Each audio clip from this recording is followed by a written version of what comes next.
So, after making that thumbnail with Siege Optimus Prime and having BattleTrap in the background, I've had a feeling that some of you have been demanding to see kind of like a review for this guy since I did like a double review with, Bumblebee here and Knockout, or Legacy Knockout. I've had the feeling that y'all wanted to see me review this guy, and it's been like months or even close to a year, I believe, that the Rise of the Beast movie has been released. And unfortunately, this is the only second figure that I have from that movie, except for Bumblebee. But I'm making kind of edits or just like simple accusations towards trying to buy other figures from that. And no, I'm not buying the Studio Series Nightbird. That backpack is atrocious. So let's get into its accessories. So, BattleTrap's accessory is unfortunately only one, and it's his mace that he used in the movie during that one fight that he had against the Autobots at the first opening, or close to the first opening of the movie, but it's not directly the first opening. You understand what I'm saying there. But yes, he only comes with this mace, and it has a face on the front. Looks like it's yelling at you. But yeah, it does have some nice spikes on it. They're not like too sharp, so you don't have to poke. You don't have to deal with poking yourself. It does have some of this chain detail going through, and you just open it up, and you can put into either one of his hands. But I put in his left hand for the most accuracy because he only used it in his left arm. But yeah, that's his only accessory, unfortunately. But getting to the one problem that I have with this figure is these. Due to this guy's budget, they couldn't find a way of getting rid of part of the toe hitch because this guy transforms. Because it's a transform. All right, let's get into size comparisons for this guy. Here we have Starscream, kind of a throwback to the thumbnail. Here we have Siege Prime, one of my absolute favorites, Skogren. Yes, he's getting his own review soon. Stay tuned for that. Here we have Studio Series Rise of the Beast, Bumblebee. The one figure that tries so hard to get into every size comparison. My previous review, Road Hauler. That was a fun video to make for him. Anyways, here we have Megatron. And always my favorite one to do, Siege Soundwave. Now, after doing size comparisons, we can talk about detail on this big, spiky robot. Because it's a transformer, but it's a toy. Spikes. Now, really getting into his detail here, he does have some nice scope work on his forearm there. He got some pipes and kind of hydraulics and all sorts, gizmos and. Do people say gizmos? I feel old now. Oh no. Now we have some hydraulics right here. I mean, this top of the knee here is kind of bland, but it's alright. There is some detail inside of that knee there, if you can see that. It's very nice. Looks kind of cool as it kind of moves across it, so it kind of locks in there, just a tiny bit. You do get some detail on the crotch. There is a lot of detail right there. Kind of looks like a little hole in there. He's got more, kind of that spike, so he can kind of just, knee somebody, like get like their hand broken or something. You do have some nice scope work on his feet here. They look really nice. There's some hydraulics right there. Some nice. They kind of look like hydraulics. I could be wrong. You do get the front of the vehicle, even though it's a fake part, because I understand why, because you can't just stretch this out to look like that, even though Studio Series Nightbird tried too hard in that, and she ended up with a giant backpack instead of like a nice compact backpack. You know, right? You do see the wheels visible here and by the upper torso. He does have a hollow chest because, backpack and, clear plastic and everything. I guess he has to have an interior, even though he doesn't. But I can understand that.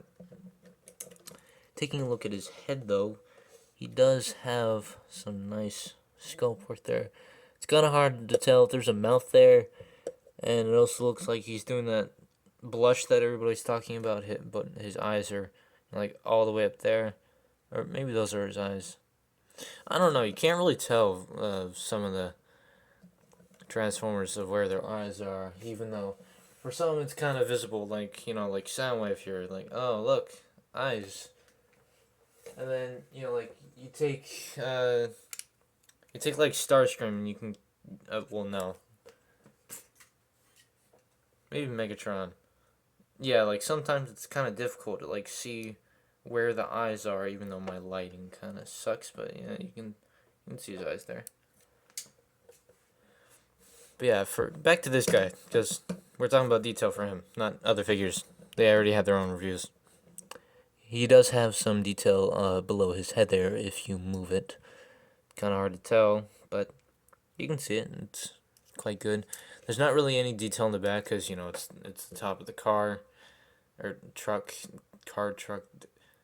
It's a vehicle. You do get some detail on the side of the thigh there, on the top, and kind of at the knee you get some of that detail there. There's some behind the knee as well. Now, there is one small issue, and no, it's not about the tow hitch. I already talked about that. It's that he doesn't have a Terracon symbol on him. Unless I'm not checking the right places, I don't see a Terracon symbol on this guy anywhere. Because, well, I mean, he's a Terracon. He works with Scourge, who works for Unicron. Where is his insignia? Like, others have their insignias, like Soundwave, he's got it right on his chest. Bumblebee, not really visible, but it's on his head there. It's sculpted and you can barely see that, but there's toy hacks for that.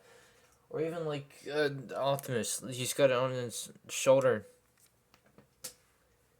But I mean, I don't know. I mean, I'm not really sure what they were thinking here, because I mean they kind of put like like an insignia like right there, but I guess that's asking for too much. But I don't know. I mean, explain the transformation and like certain tabs, not wanting to tab in for this guy because he's kind of annoying to transform, and sometimes the waist here just wants to come right out, and you just have this upper part and the legs just there. At least that's what happens on my copy every time I try to turn their waist around. Speaking of transformation, let's get into that. We need to. So now that I made you watch this video so far for like 8 minutes and 30 seconds, we can now get into transformation because I made you stay here. Well, no, I didn't really make you stay here. You can watch this if you want, or you can just skip to, like where it shows truck here.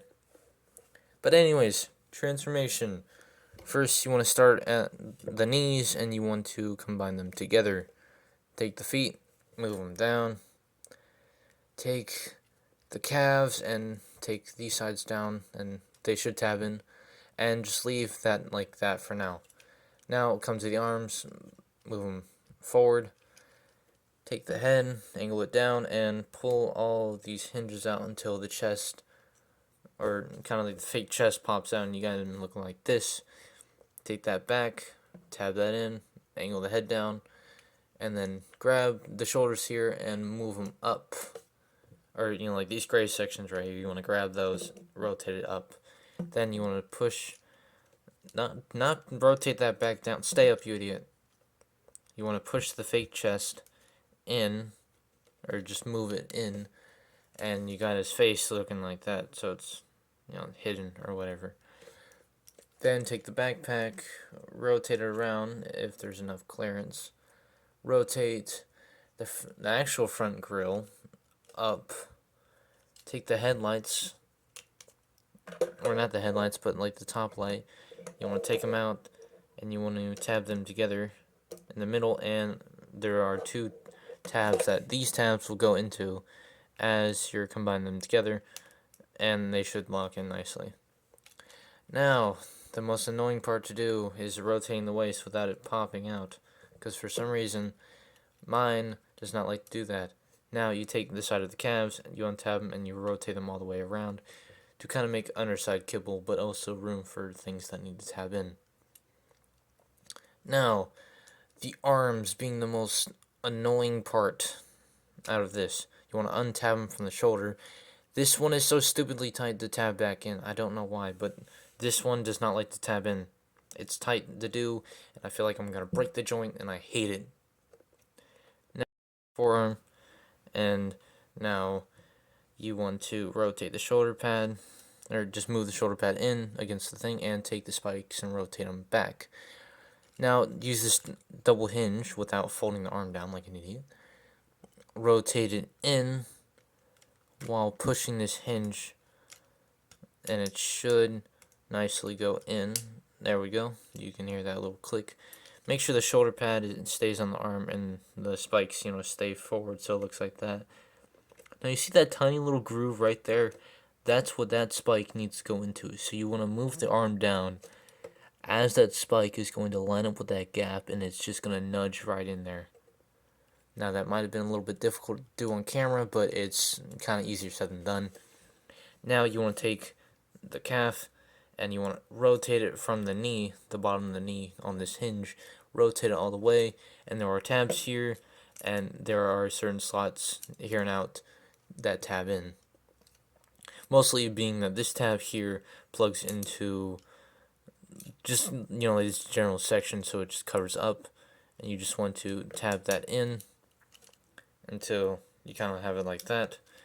You basically want to do everything on the other side. So rotate the arm back, fold all that in that's on the shoulder, use the double hinge, rotate the arm in. If it doesn't want to do that, then just work your way around it and make sure it goes in there.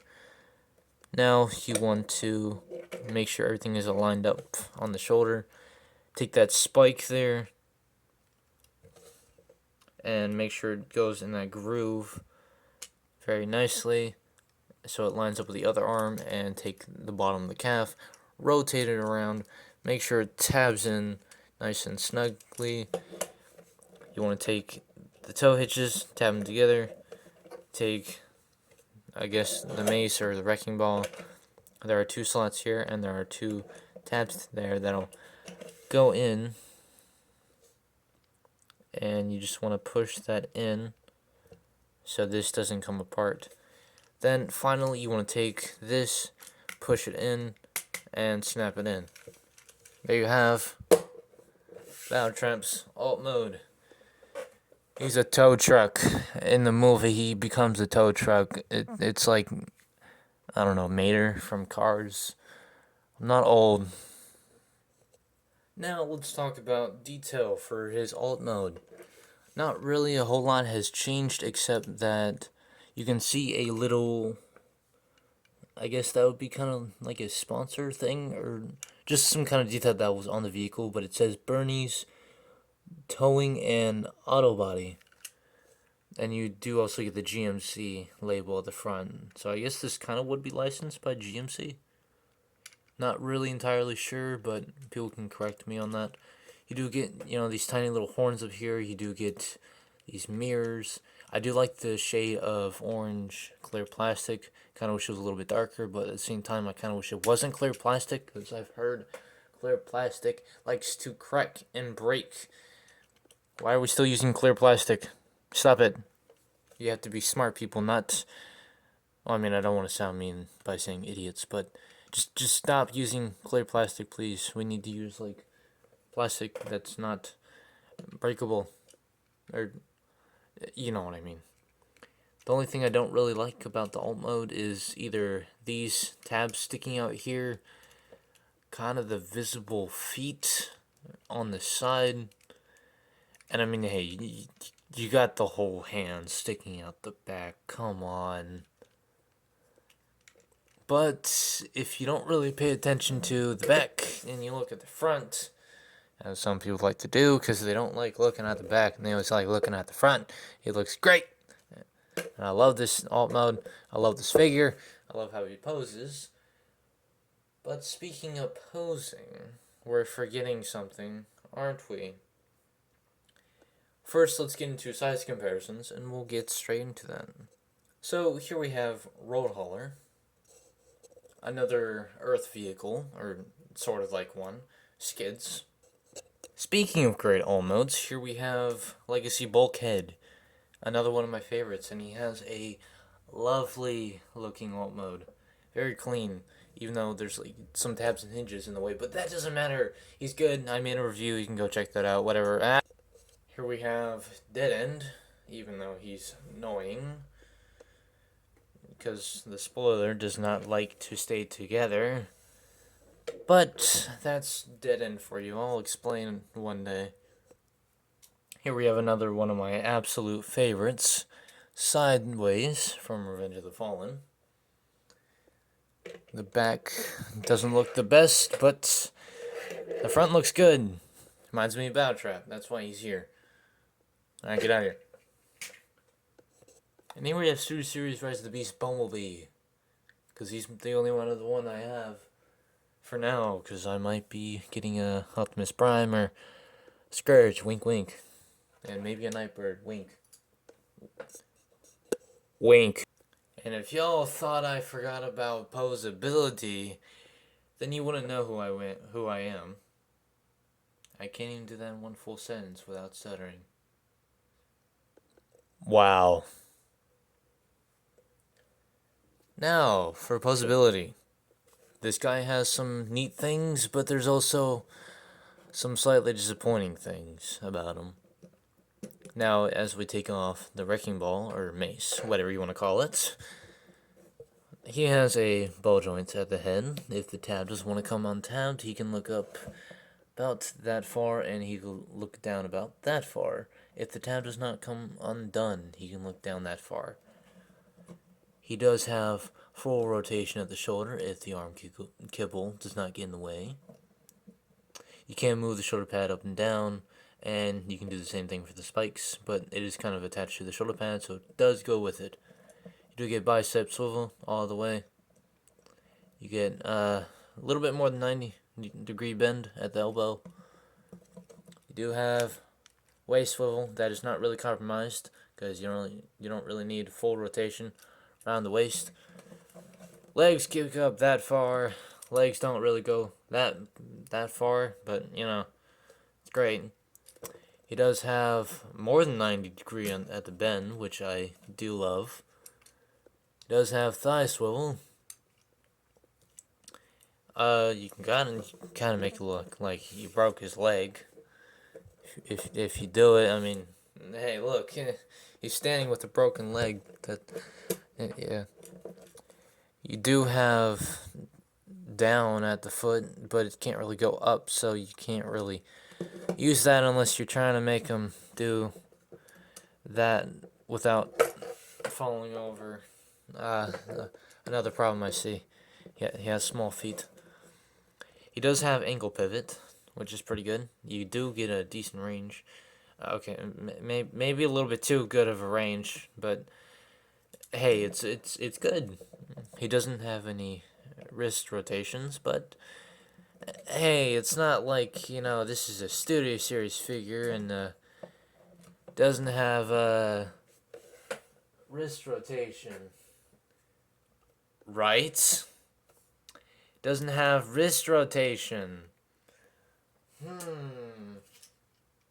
Then again, Bumblebee didn't have wrist rotations, but you know, we're not gonna talk about that. I mean, plus, so Starscream here didn't have that, but you know, I mean, hey, he's pretty good for posing. I mean, you can get him into some very good posing, like also the thumbnail that I made for this video. And I'll give you a good pose of him right now. So this is my attempt of giving him a superhero landing. As I move the camera, you can kind of see that he's doing that good old superhero landing. I love that very much. I have done the superhero landing with other figures, Skullgrin and whatever else. I have posted photos on Discord about it, but you don't see those yet, because I'm not going to reveal that news yet until it does happen. Don't question it. And yes, we have been here for 20 minutes and 30 seconds, so it's now the longest video that I've made. Hooray. But enough about me talking so much. I do recommend this figure, even though he retails around $150 on eBay. That's the highest I've seen him so far, but that might change. But I do recommend him if you're wanting a BattleTrap. I was lucky enough to find mine at a GameStop. It was very early before the movie even released, and I was even lucky enough to get a Studio Series Bumblebee. But I am soon getting a Scourge or maybe an Optimus. I just need to save up money, have time, make a video about it, and show you all. But that has been my review here for BattleTrap, and I'll see you in my next review. Peace out.